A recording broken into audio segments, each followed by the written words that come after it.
Estamos siguiendo nuestro estudio sobre el Espíritu Santo y vamos a detenernos en el capítulo 5 de Gálatas. Leemos a partir del verso 16.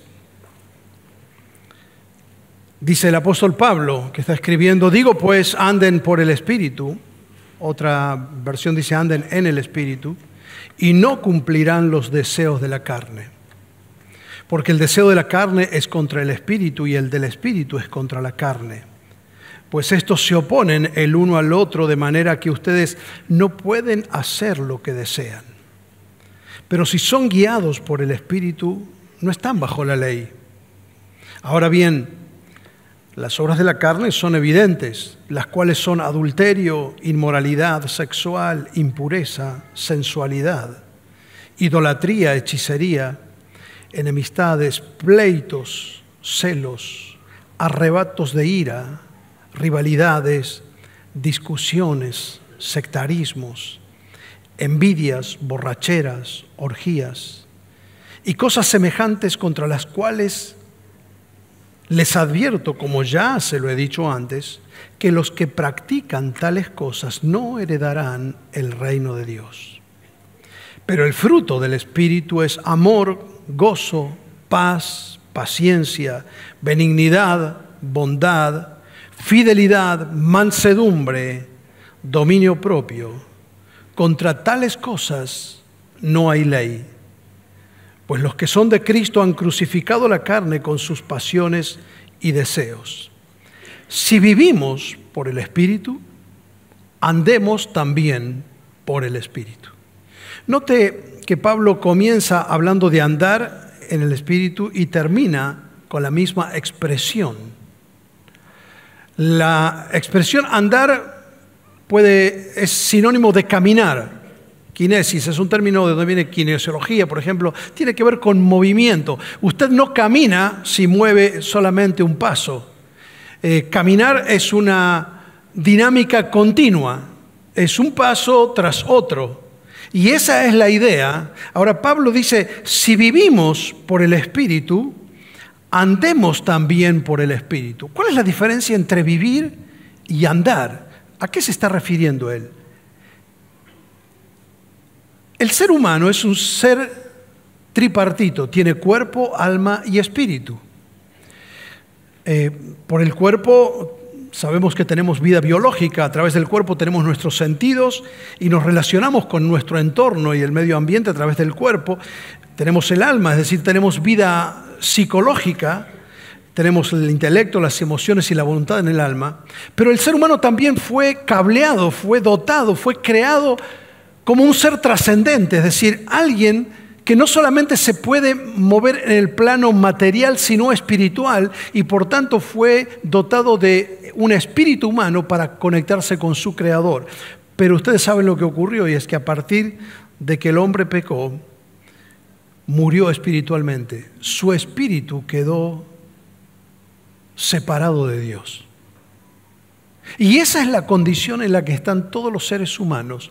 Nacemos muertos espiritualmente, tenemos vida biológica, vida psicológica, pero estamos desconectados de nuestro Creador. A esto la Biblia le llama muerte espiritual.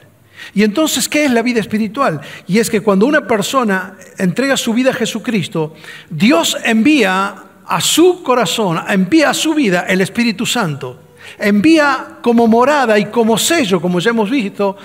Pablo dice: en el momento que ustedes creyeron en Él, fueron sellados con el Espíritu. Y en ese momento la persona recobra la comunión con Dios y ahora tiene vida espiritual. Entonces la expresión "si vivimos por el Espíritu", ¿qué quiere decir Pablo? Ya que el Espíritu nos dio vida, gracias al Espíritu tenemos vida. Sin el Espíritu no podemos tener vida espiritual. Jesús le dijo a Nicodemo: si no naces del agua y del Espíritu, no puedes ver el reino de Dios. Miren cómo lo dice Tito capítulo 3, verso 5. Él, hablando de Dios, nos salvó no por obras de justicia que nosotros hayamos hecho, sino por su misericordia. Nos salvó mediante el lavamiento de la regeneración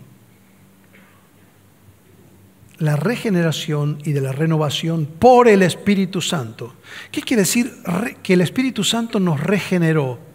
Re es volver y generar, gen es origen, como Génesis. Es decir, cuando el Espíritu Santo entra en la vida de una persona, se produce un génesis, una nueva creación. ¿Sabe qué significa? Que es algo que antes no existía. Dice Pablo a los Corintios, cuando alguien está unido a Cristo, 2 Corintios 5:17, es una nueva creación. Las cosas viejas pasaron y ahora todas son hechas nuevas. ¿Qué significa es una nueva creación? Es algo que antes no existía. Y esto es muy importante, ¿sabes por qué? Porque la salvación te lleva a una dimensión y a una realidad que vos nunca tuviste en la vida. Por favor, presta atención a esto. La salvación no te vuelve a lo que una vez fuiste, sino que te convierte en lo que nunca antes fuiste. Voy a ponerlo de esta manera. Muchas personas creen bajo este parámetro. Bueno, yo tuve una vida medianamente bien, se puede decir normal, como todo el mundo, ¿no? Y después empecé a tomar malas decisiones, o me metí en un vicio, las amistades, o hice un desastre con mi familia, o me metí en una adicción, lo que fuere. Y entonces, ahora entrego mi vida a Cristo para volver a ser lo que yo antes era. Y no es así. No es que el Señor te quiere llevar a lo que antes era. Dice Pablo, sos una nueva creación, las cosas viejas pasaron. Ahora viene algo nuevo, porque nunca antes experimentaste lo que vas a experimentar ahora. Nunca antes supiste lo que es tener el Espíritu Santo en tu corazón. Y entonces dice Pablo, si vivimos por el Espíritu, ya que el Espíritu nos dio vida, algo que no teníamos, estábamos muertos, ahora empecemos a caminar bajo la guía del Espíritu. ¿Se entiende lo que está diciendo? Lo que Pablo está diciendo, escúchame, no es que Dios te da el Espíritu simplemente para darte la salvación. Nos dio vida. Es que el Espíritu viene para ahora empezarnos a enseñarnos a caminar un paso atrás de otro, guiados por su Espíritu. Entonces él lo dice de esta manera, Efesios 5:16. Digo pues, anden por el Espíritu y no cumplirán los deseos de la carne. Quiero hacer una aclaración para los que se han acostumbrado a leer este texto con una versión escrita en el año 1960. Es una traducción que decía, andad en el Espíritu y no satisfagáis los deseos de la carne, como que eran 2 mandamientos. Pero en realidad el texto es muy interesante porque es un mandamiento y una promesa. Es una causa-efecto. Miren cómo dice, anden en el Espíritu, y si ustedes andan en el Espíritu, ¿qué va a pasar? Es causa-efecto. Entonces, no van a estar sometidos a los deseos de la carne. Es decir, Dios te promete algo, que si vos dejás que Él te guíe, vas a poder vencer el dominio de la carne. Ahora, cuando estamos hablando de carne, no estamos hablando ni del asado que comiste al mediodía, ojalá hayas podido comerlo, ni estamos hablando del cuerpo. El texto aquí, la palabra carne, se refiere a nuestra naturaleza humana, inclinada.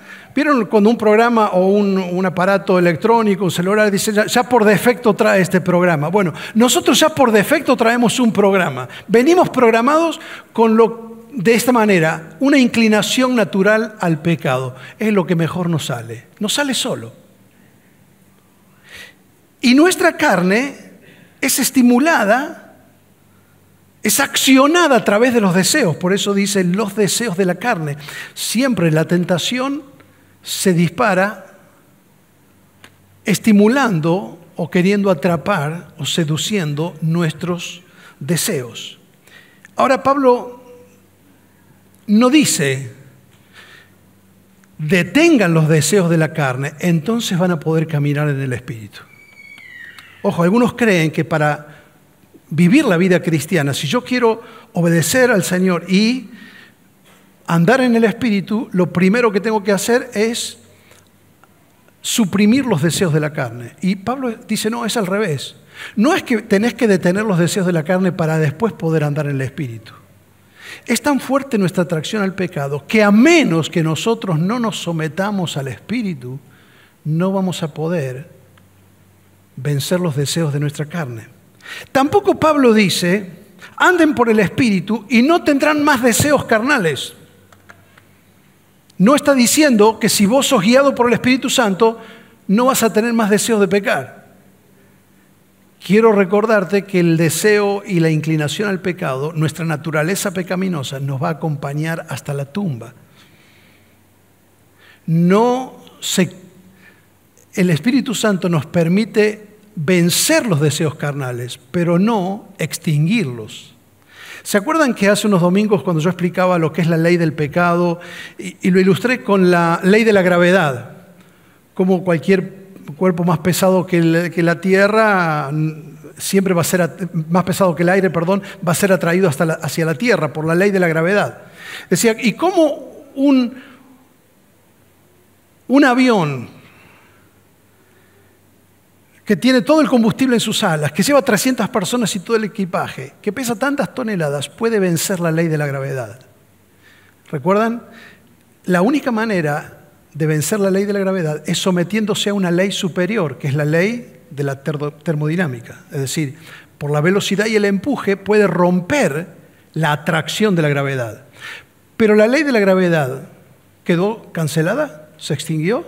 No, sigue estando. El avión no la nota porque está bajo la ley de la aerodinámica. Pero si en un momento el avión pierde velocidad y pierde empuje, ¿qué ocurre? Esa ley que aparentemente estaba controlada, que es la de la gravedad, empieza otra vez y el avión, cuando deja de tener velocidad y empuje, empieza a caer. ¿Por qué? Empieza a estar otra vez bajo la ley de la gravedad.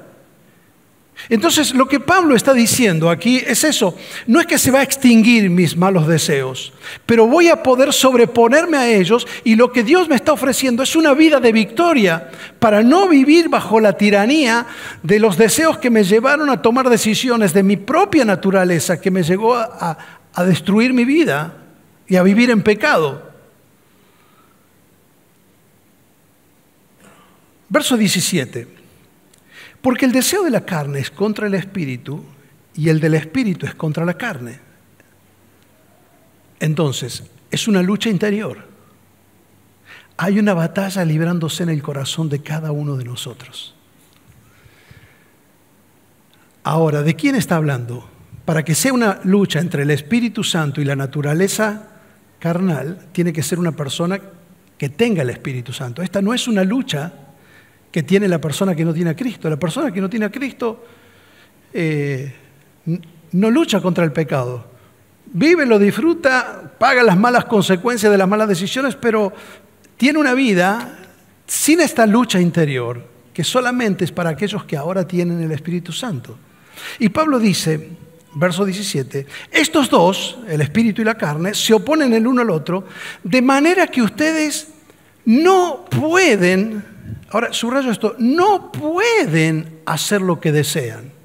¿Qué significa? Pablo está diciendo, la fuerza de voluntad es impotente para luchar contra mi inclinación natural al pecado.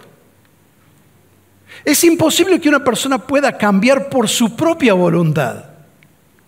Y hoy se habla mucho de las doctrinas voluntaristas que son importadas de la filosofía hindú, pensando que el hombre por su voluntad puede cambiar solo. Pablo dice, no puede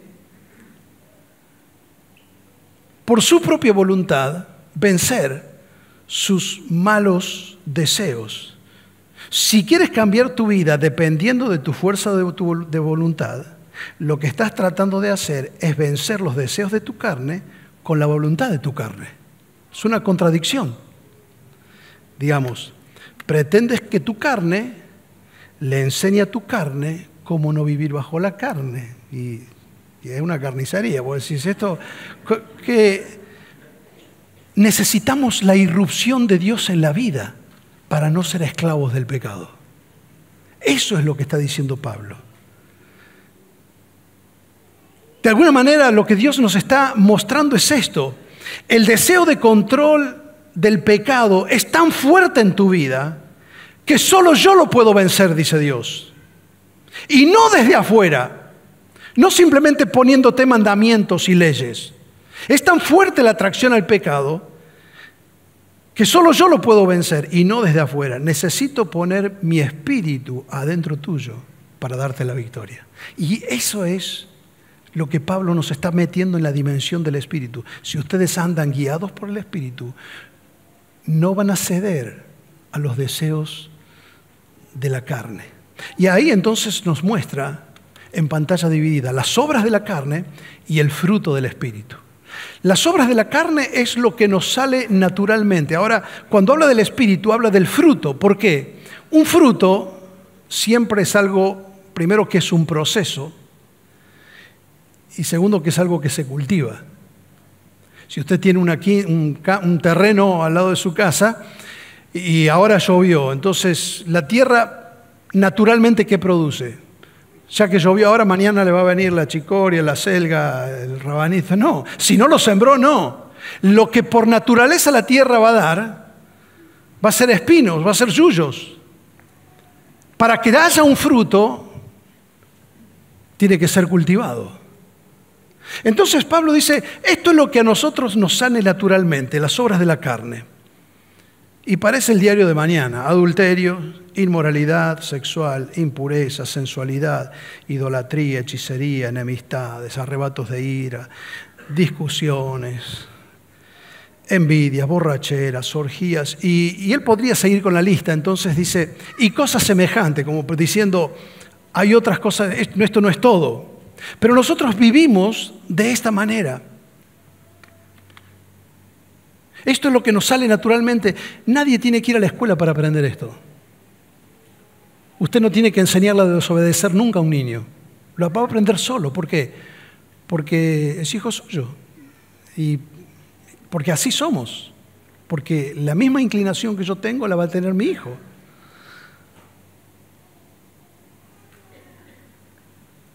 Al contrario, podemos ser expertos en estas cosas sin que nadie nos enseñe. Nos sale naturalmente. Es nuestro ego que quiere tomar control y nos lleva a hacer las cosas a nuestra manera. Y si usted mira solamente este ramillete de cosas que menciona Pablo, son cosas que destruyen las relaciones. La persona viviendo de esta manera destruye su vida, destruye su salud, destruye las relaciones con sus vínculos afectivos, destruye su relación con Dios. Todo termina destruido bajo la tiranía del pecado. Hay un escrito del siglo XIX que lo he adaptado, le he puesto un poco actualizado, pero como personificando mi propia carne y la tuya, mi propia inclinación al pecado. Escucha esto: la carne es abiertamente arrogante, autoritaria, jactanciosa, cínica, inmoral y orgullosa. Cuando se siente acorralada por el espíritu, suele asumir una actitud disimulada. Adquiere un porte aparentemente sobrio para mostrarse exteriormente como normal, piadosa, religiosamente correcta. Es sumamente hábil para disimular. Sabe cómo buscar excusas, sabe cuándo exagerar, sabe cómo disimular, cómo levantar la voz para señalar a los demás y poner en evidencia los errores de otros mientras esconde los propios. La carne hará todo lo posible por sobrevivir. Nunca cederá terreno, nunca se rendirá, nunca se entregará, nunca cambiará. Te prometerá 1000 veces que lo va a hacer, pero nunca va a cambiar. Es astuta, es especuladora, es evasiva. Cuando se ve acorralada siempre adopta otro disfraz, pero va a reaparecer más tarde con sus viejas historias detrás de un nuevo antifaz. La he escuchado 1000 veces decirme promesas para salir del apuro, pero lo único que quiere la carne, lo único que le importa es seguir siendo ella misma, la vieja, fatal y malvada naturaleza humana. Cuando se ve acorralada prefiere destrozar su vida. Cuando se ve acorralada, prefiere destrozar tu vida antes que rendirse. Prefiere destruir todas las relaciones antes de admitir su maldad. No le importa destruir tu relación con Dios o con las personas que te aman y aún destruir tu vida con tal de salirse con la suya. La carne siempre tendrá su propia opinión sobre las cosas y su opinión es la única que vale. Siempre tendrá una excusa y un argumento, porque prefiere sufrir las consecuencias de las malas decisiones antes de someterse a la voluntad de Dios. Si lograras convencerla de que ella tiene que humillarse para ganar, ella igualmente elegiría perder, pero jamás rendirse ni ceder. ¿Necesito decirte algo más para convencerte de que así es la naturaleza humana? Creo que no, porque vos y yo lo estamos viviendo en carne propia. Ese es el corazón humano. La naturaleza humana no es neutral. Se inclina siempre al pecado. Y Pablo dice, ya les he dicho y ahora se los vuelvo a repetir, que los que practican estas cosas no heredarán el reino de Dios. Ojo, que nuestra versión del cristianismo no es lo que la Biblia enseña. Jesús dijo, no todo el que me dice Señor, Señor entrará en el reino de los cielos. Nosotros tenemos un testimonio interno del Espíritu Santo, porque el Espíritu da testimonio a nuestro espíritu de que somos hijos de Dios, pero también tenemos un testimonio externo del Espíritu. Es decir, eso que el Espíritu empieza a producir, se empieza a ver en los frutos. ¿Y Jesús qué dijo? ¿Cómo se conoce un árbol? Por sus frutos lo conocerán. Entonces, por eso Pablo nos lleva ahora y nos muestra el fruto del Espíritu, que es totalmente contrario.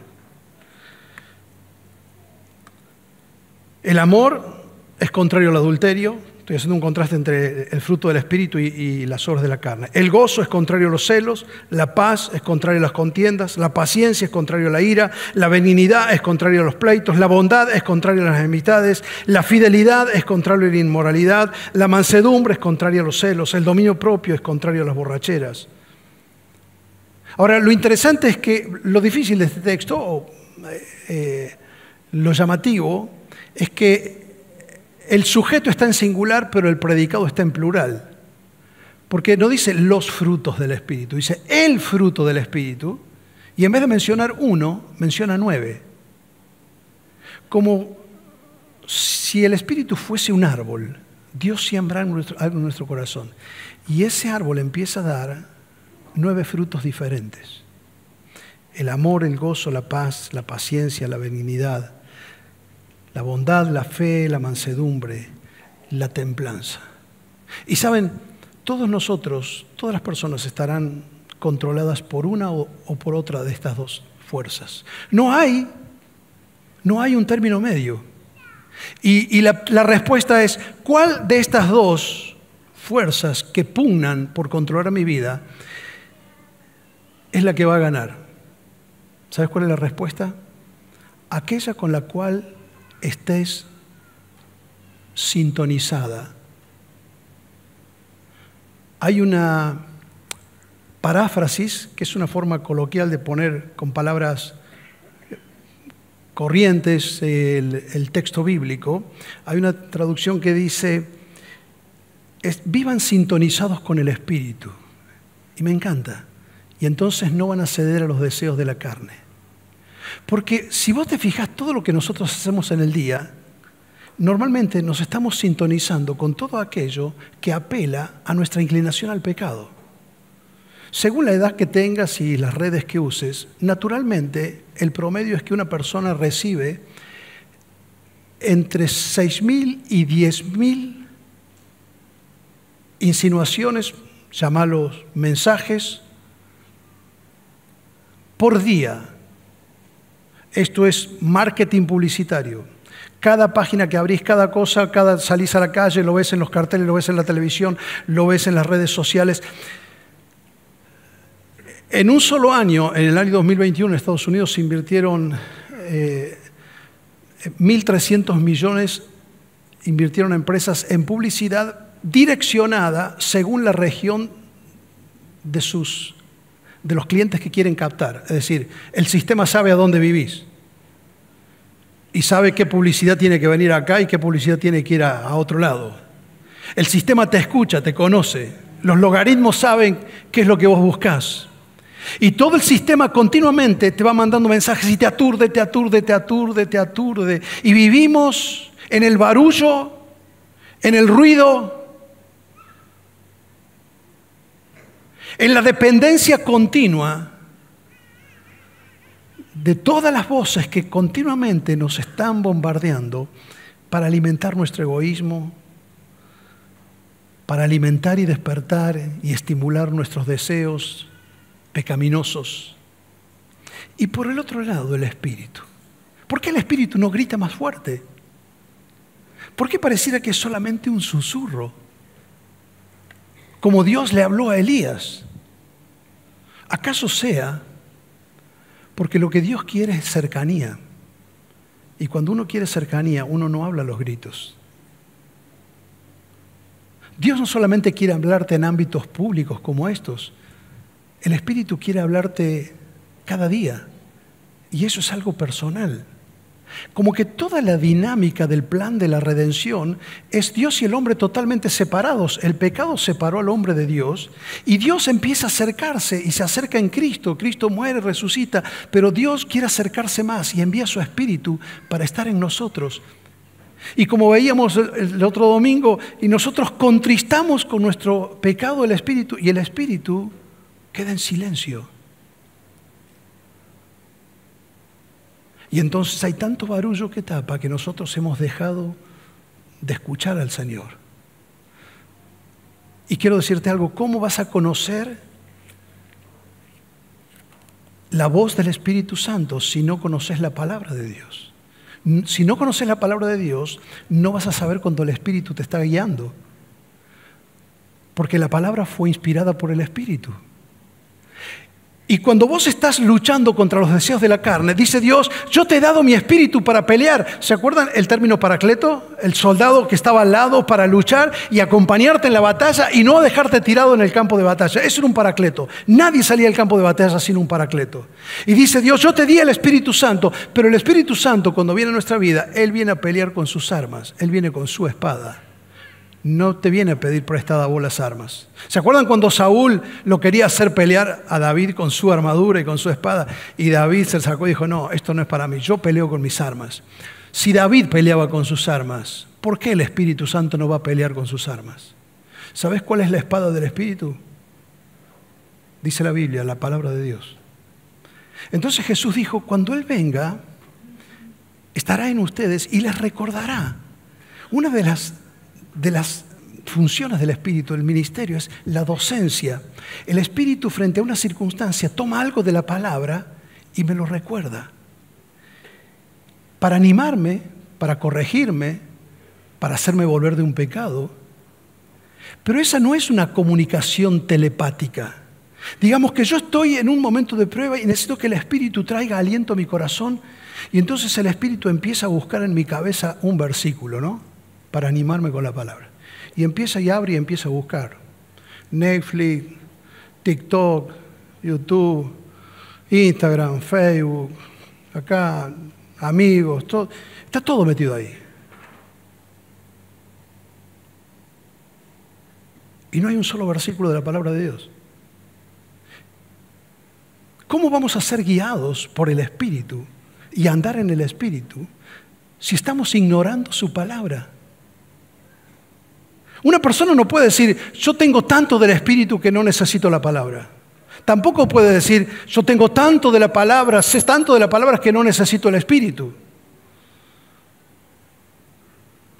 Jesús le dijo a los saduceos, ustedes se equivocan, ustedes erran porque ignoran la Escritura, esa es la palabra, no solamente la Escritura, dijo, ustedes erran porque ignoran la Escritura y el poder de Dios. Jesús estaba diciendo, los dos trabajan juntos. ¿Cuál es más importante? Es como si usted está a 10.000 metros de altura en el avión y yo le pregunto, ¿cuál de las dos alas es la más importante, la derecha o la izquierda?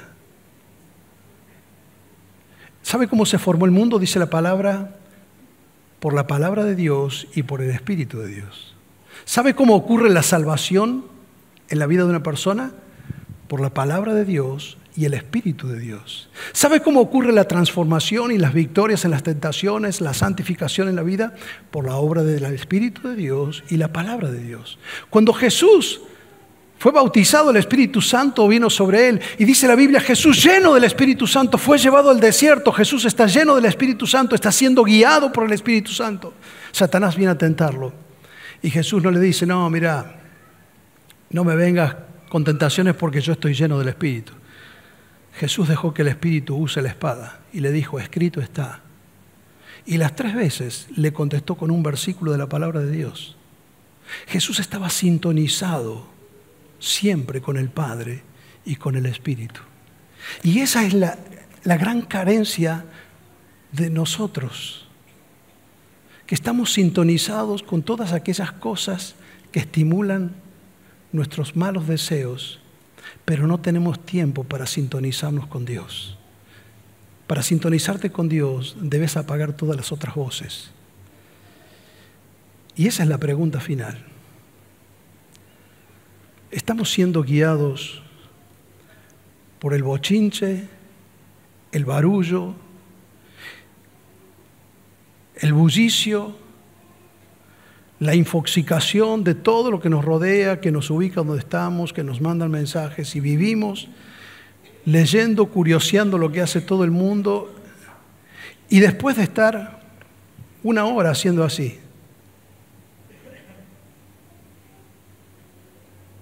lo apagás y ¿qué te quedó?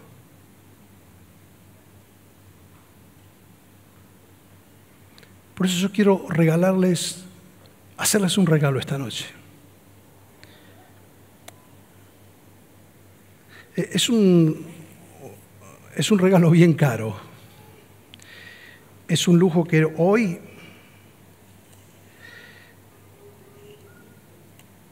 no muchas personas tienen. El Espíritu Santo ha venido a tu vida para formar el carácter de Cristo. El fruto del Espíritu es el carácter de Cristo. Y si vos te sintonizás con Él,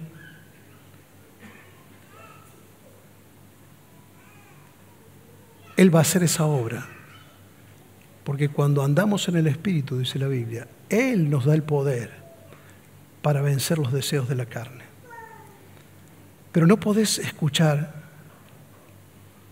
el susurro de Dios hablando a tu corazón cuando estás tan embarullado con tantos ruidos y con tantas distracciones. Y quiero terminar esta noche regalándoles 60 segundos de silencio. Es un regalo precioso. Tal vez algunos de ustedes hace mucho que no lo tienen. Sin música, sin un predicador. Porque cuando vos estás en la lucha, cuando estás en la semana, en el trabajo, no tenés a alguien que te toca el pianito y te pone un clima, y alguien que te ora y el pastor que te habla, para que vos sientas que el Espíritu está con vos. No, estás solo. Y si estás desacostumbrado a su presencia, te encontrás luchando con tus propias armas. ¿Cuánto hace que no estás en silencio en su presencia? Dice, hay en el libro de los Salmos una palabrita que se repite más de 70 veces. Es la palabrita Selah. La vas a ver muchas veces en medio de los Salmos, cuando la persona está describiendo, muchas veces en el contexto de una queja, de un problema, le está clamando a Dios, ¿por qué me pasa todo esto? O a veces cuando está adorando, de pronto vas a ver que el Salmo dice Selah. Y eso es un santuario, no en el espacio, es un santuario en el tiempo. Es decir, es un silencio sagrado. Hagamos silencio y escuchemos a Dios. Y Dios a veces en esos silencios nos tiene que advertir de algo, nos tiene que recordar algo.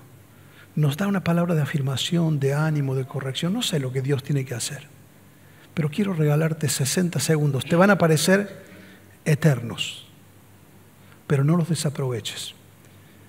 Te voy a invitar a que, si quieres, puedes cerrar tus ojos. Si quieres, ahí sentado puedes poner tus manos como esperando recibir algo, que es una de las posturas de la oración. Siempre que hay expectativa, lo que estamos diciendo es, estoy esperando que algo va a suceder. Y tómate estos 60 segundos y deja que Dios, por su Espíritu, hable a tu corazón.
Gracias, Espíritu Santo, por tu presencia en nuestros corazones.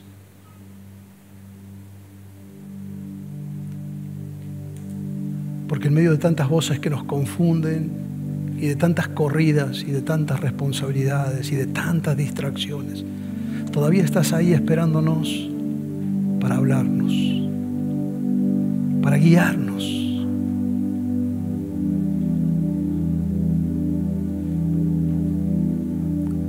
Y a veces en nuestro atropello pensamos que cuando estamos en silencio estamos perdiendo tiempo. Y tu palabra sigue diciendo, estén quietos en mi presencia y conozcan que yo soy el Señor. Perdónanos cuántas veces te hemos contristado. Casi a veces queremos obligarte a que pelees con nuestras armas y a nuestras maneras. Pero tú sigues teniendo la espada de la palabra, que penetra hasta separar el alma del espíritu, que entra hasta lo más profundo de nuestro ser, para corregirnos cuando estamos equivocados, para redarguirnos cuando hemos pecado,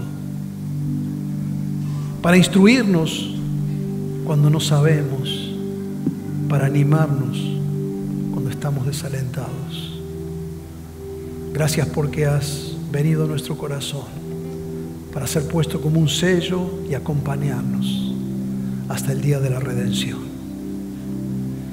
Y mientras tanto, esta semana saldremos a pelear las batallas.